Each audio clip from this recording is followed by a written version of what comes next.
Welcome back to another lecture. आज के इस लेक्चर के अंदर हम अपने शॉपिफाई स्टोर की कंप्लीट सेटिंग को समझने जा रहे हैं, जो कि मोस्ट इम्पोर्टेंट है और अक्सर औकात यहाँ पर आकर काफ़ी स्टूडेंट्स को प्रॉब्लम फेस करने को पड़ती है। तो मैंने सोचा कि आपको स्टेप बाय स्टेप गाइड किया जाए और हर चीज़ आपको आइडिया होना चाहिए शॉपिफाई का। देन आप इजीली अपने स्टोर को रन करने में आपको किसी किस्म का कोई प्रॉब्लम ना आए और ना आपको किसी को पैसे देने पड़े कि आपके स्टोर को कोई बंदा हायर करे, मैनेज करे। तो यहाँ पर सिंपल सेटिंग्स में आते हैं, हम शॉपिफाई के डैशबोर्ड में आते हैं। तो यहाँ पर सबसे पहले हमें होम का सेक्शन मिलता है, जिसके अंदर हमें अपने स्टोर का जितनी डिटेल्स है, जिसमें सेल्स हमारी शो होती हैं, ऑर्डर शो होते हैं, सबसे पहले ग्राफ शो होता है। इसके बाद हमारे पास यहाँ पर नीचे कुछ स्टेप्स हैं जो कि शॉपिफाई की तरफ से हमें सजेशंस मिलती है कि इनको आप कंप्लीट कर लें। इसके बाद हमें ऑर्डर्स का सेक्शन मिलता है। अगर हम ऑर्डर्स के सेक्शन में चलते हैं तो यहाँ पर हमें शॉपिफाई शो करता है कि हमें कितने ऑर्डर्स आए हैं, उनके ऊपर क्या कन्वर्जन रेट आया है। ईच एंड एवरीथिंग हमें ऑर्डर्स के सेक्शन के अंदर शो होती है। आप यहाँ पे चेक कर सकते हैं कि यहाँ पर हमें ऑर्डर्स की डिटेल शो होती है, जो ऑर्डर्स हमने फुलफिल कर लिए हों, जो पेमेंट जिनकी पेंडिंग हो। हमें हर तरह की डिटेल ऑर्डर्स के रिलेटेड यहाँ पर देखने को मिलती है। इसके बाद हमारे प्रोडक्ट्स का सेक्शन आता है। प्रोडक्ट्स के अंदर हम अपने सिंपल जो हमारे स्टोर के अंदर प्रोडक्ट्स ऐड होती हैं वो हमें यहाँ पर शो होती हैं। इसके बाद कलेक्शंस का ऑप्शन मिलता है। कलेक्शंस के अंदर हम सिंपल अपने स्टोर के अंदर जो होम पेज के अंदर हेडर के अंदर कलेक्शंस क्रिएट करते हैं वो हमें यहाँ पे शो होती हैं, और यहाँ से हम क्रिएट कलेक्शंस के ऊपर क्लिक करके अपनी कलेक्शंस क्रिएट करते हैं। उसके बाद इन्वेंट्री का हमें ऑप्शन शो होता है। इन्वेंट्री के अंदर सिंपल हम यहाँ पर बताते हैं कि हमारे पास इतना स्टॉक है, इतना स्टॉक रिमेनिंग है, इतना स्टॉक चला गया है। वो तमाम डिटेल अगर आपने अपने पास खुद की प्रोडक्ट्स हैं तो देन आप यहाँ से इन्वेंट्री अपनी सेट कर सकते हैं। इसके बाद परचेजेज ऑर्डर्स, हमें वो तमाम लिस्ट शो हो जाती है जो ऑर्डर्स परचेज हुए हैं। उसके बाद ट्रांसफर का ऑप्शन मिलता है। ट्रांसफर के अंदर हमें यहाँ पर जो जो जिस लोकेशंस के ऊपर हमने अपने बिजनेस को क्रिएट किया होगा उनके ऊपर जो प्रोडक्ट्स ट्रांसफर की हैं वो तमाम डिटेल्स हमें शो होती हैं, बट ये हमारे काम की चीज़ नहीं है इन स्टार्टिंग। उसके बाद गिफ्ट कार्ड्स हैं, हम अब यहाँ से गिफ्ट कार्ड क्रिएट कर सकते हैं अपने कस्टमर के लिए कि जो दूसरी दफ़ा शॉपिंग कर रहा है उसको हम कोई डिस्काउंट दे सकें, तो वो यहाँ से हम गिफ्ट कार्ड क्रिएट कर सकते हैं।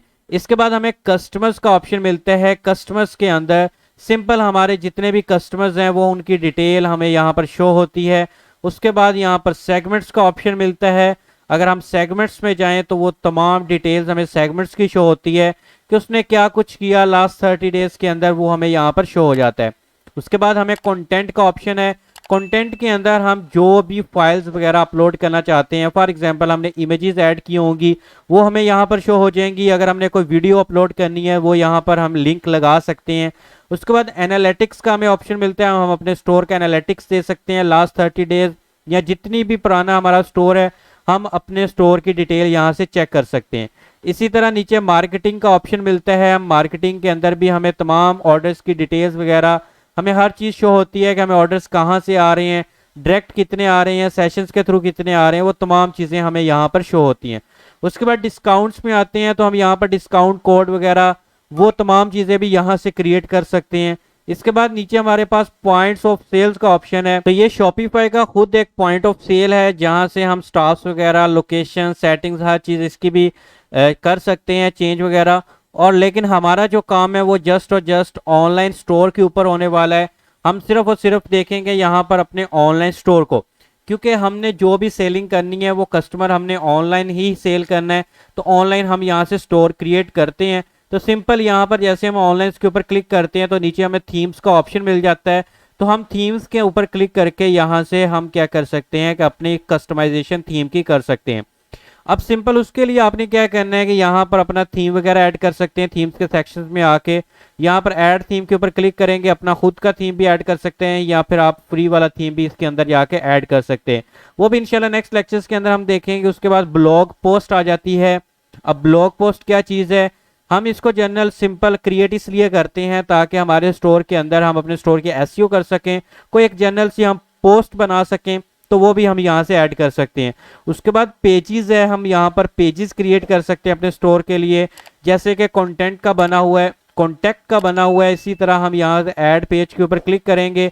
हम अगर कोई प्राइवेसी पॉलिसी या इस तरह का कोई और पेज अपने पास से ऐड करना चाहते हैं तो वो यहाँ से कर सकते हैं, बट इसकी ज़रूरत हमें पड़ती नहीं है। उसके बाद नेविगेशंस का ऑप्शन है। नेविगेशंस मतलब कि हमें जो हेडर्स के ऊपर हमारे सेक्शन शो होते हैं, जिसमें इलेक्ट्रॉनिक्स, होम एंड किचन है, फैशन एंड ब्यूटी, इलेक्ट्रॉनिक्स, इस तरह के हम मेन्यू, मेन मेन्यू हेडर वाला होता है, फुटर मेन्यू जो कि लास्ट के अंदर हमें शो होते हैं, जैसे कि रिफंड पॉलिसी, प्राइवेसी पॉलिसी, ये पेजेस हम यहाँ से सेट कर सकते हैं। उसके बाद प्रेफरेंस में आते हैं, तो प्रेफरेंस में हम अपने स्टोर की एसईओ कर सकते हैं। उसी के बाद नीचे ऐप्स का ऑप्शन मिलता है। ऐप्स के अंदर हम अपने स्टोर के लिए ऐप्स वगैरह इंस्टॉल कर सकते हैं, जैसे कि व्हाट्सएप की ऐप हो गई, और उसके बाद अगर हम कोई ड्रॉप शिपिंग कर रहे हैं, किसी का सीजे ड्रॉप शिप हो गया, वो तमाम चीज़ें हम यहाँ से ऐड कर सकते हैं। उसके बाद हमारे पास है स्टोर डिटेल्स। यहाँ पर हमारे स्टोर की डिटेल है, profile, store name, store phone number, store email. इसके बाद हमारे पास प्लान का ऑप्शन आता है। प्लान्स के अंदर हमें ये शो होता है कि हमने कौन सा प्लान परचेज किया हो शॉपिफाई के अंदर, वो तमाम डिटेल्स हमें यहाँ पे शो हो जाती है। तो सिंपल उसके लिए क्या करना होता है कि हमें यहाँ पर बेसिक शॉपिफाई प्लान जो कि रिकमेंडेड है, हमने सिंपल वही यहाँ से परचेज करना होता है, तो वो हम यहाँ से परचेज कर लेते हैं। उसके बाद बिलिंग्स का ऑप्शन है। बिलिंग्स के अंदर आपको यहाँ पे शो होता है कि आपने शॉपिफाई को कितने पे कर दिए, वो तमाम डिटेल्स आपको यहाँ पे शो होती है। यूजर एंड परमिशंस का ऑप्शन है। यूजर्स एंड परमिशंस में आप जाएंगे तो आपको ये शो करवा देता है कि आपका स्टोर किसने लॉगिन किया, कब लॉगिन किया। उसके बाद आप अपने स्टोर की ऑनरशिप किसी और को भी ट्रांसफर कर सकते हैं। इसके बाद पेमेंट्स के अगर ऑप्शंस में आते हैं, तो पेमेंट्स के अंदर जाके हम यहाँ पर अपना खुद का पेमेंट मेथड सेलेक्ट कर सकते हैं। फॉर एग्जांपल हमने कैश ऑन डिलीवरी करना हो, तो सिंपल अगर हमने कैश ऑन डिलीवरी पे सिलेक्ट करना हो, तो जैसे कि मैंने यहाँ पर कैश ऑन डिलीवरी किया हुआ है, तो यहाँ पर मैनुअल पेमेंट मेथड के ऊपर क्लिक करते हैं और उसके बाद हम यहाँ से कैश ऑन डिलीवरी को सिलेक्ट कर लेते हैं। अगर हमने यहाँ से कोई पेमेंट कार्ड लगाना हो, तो सिंपल यहाँ पर ऐड पेमेंट मेथड के ऊपर हम क्लिक करते हैं। जो भी पेमेंट प्रोवाइडर हमने लगाना हो, तो वो हम यहाँ से लगा सकते हैं। फॉर एग्जांपल जैसे कि यहाँ पर मास्टर कार्ड है, वीज़ा कार्ड है, और इस तरह हम यहाँ पर कार्ड वगैरह, स्ट्राइप का अकाउंट, वो तमाम चीज़ें हम यहाँ से ऐड कर सकते हैं। उसके बाद चेकआउट का हमें ऑप्शन मिलता है, तो चेकआउट की डिटेल हम यहाँ से चेंज कर सकते हैं, उनको यहाँ से डुप्लीकेट कर सकते हैं। और उसके बाद हम यहाँ से एक रिकमेंडेड काम करते हैं, वो ये करते हैं। तो यहाँ पर अक्सर स्टूडेंट का एक क्वेश्चन आता है कि सर जब कस्टमर अपनी डिटेल्स ऑर्डर के लिए फुलफिल करने लगता है, तो उसके पास ईमेल का ऑप्शन आता है, मोबाइल नंबर का ऑप्शन नहीं आता कि वो अपना मोबाइल नंबर दे सके। तो वो सिंपल आपने चेकआउट्स में आना है। चेकआउट में आने के बाद यहाँ पर सबसे पहले तो आपने यहाँ पर कस्टमर की इंफॉर्मेशन है, जिसमें रिक्वायर्ड कर देना है फर्स्ट एंड लास्ट नेम। उसके बाद कंपनी को आपने नॉट इंक्लूडेड कर देना है। उसके बाद एड्रेस के अंदर आपने एड्रेस लाइन 2 को भी ऑप्शनल छोड़ देना है। उसके बाद शिपिंग एड्रेस, फोन नंबर, ये देखें डोंट इंक्लूड लिखा हुआ है, आपने इसको रिक्वायर्ड कर देना है। और उसके बाद यहाँ पर मार्केटिंग ऑप्शंस में ईमेल वो अपना दे सकता है, बस ये काम करना है। एंड इसके बाद आपने इसको सेव कर देना है। अब जैसे आप इसको सेव कर देंगे, इसके बाद आपने कस्टमर्स अकाउंट्स में आ जाना है। कस्टमर अकाउंट्स के अंदर फॉर एग्जांपल हमने अगर डिटेल सेट की हो कि कस्टमर लॉगिन करके अपने स्टोर, हमारे स्टोर के अंदर आए, तो वो तमाम उसकी डिटेल यहाँ पर शो होती है, बट हम पाकिस्तान के लिए ऐसा काम नहीं करते। उसके बाद शिपिंग एंड डिलीवरी का ऑप्शन आ जाता है। शिपिंग एंड डिलीवरी के अंदर हम यहाँ पर क्या करते हैं कि अगर हमने अपने डिलीवरी रेट्स लगाने हो, तो हम वो यहाँ पर सेट कर सकते हैं। उसके लिए हम न्यू प्रोफाइल के ऊपर क्लिक करते हैं। न्यू प्रोफाइल के ऊपर क्लिक करने के बाद हम अपनी एक प्रोफाइल का नेम दे देते हैं। फॉर एग्जांपल हम यहाँ पर सेट कर देते हैं पाकिस्तान। और उसके बाद हमने यहाँ पर अपनी प्रोडक्ट ऐड करनी होती है। सिंपल ऐड प्रोडक्ट्स के ऊपर हम क्लिक करेंगे। कोई एक आध प्रोडक्ट हम यहाँ से सिलेक्ट कर लेंगे जिसके ऊपर हम चाहते हैं कि फिक्स्ड हम डिलीवरी चार्जेस ले सकें। और उसके बाद नीचे हमने यहाँ पर क्या करना है कि गो टू मार्केट्स का हमें ऑप्शन है, या क्रिएट जोन्स का है। सिंपल आप क्रिएट जोन के ऊपर क्लिक करेंगे, जोन का नेम दे देंगे।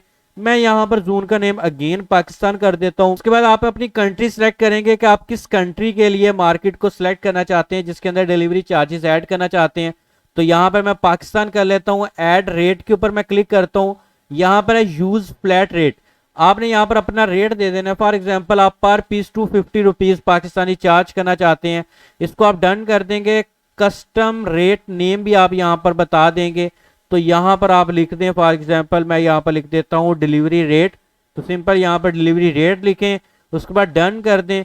तो ये चीज़ आप जब कर देंगे, तो अब क्या होगा कि कस्टमर से फिक्स प्राइस, यहाँ से फिक्स डिलीवरी चार्जेस वो यहाँ से चार्ज होना स्टार्ट हो जाएंगे।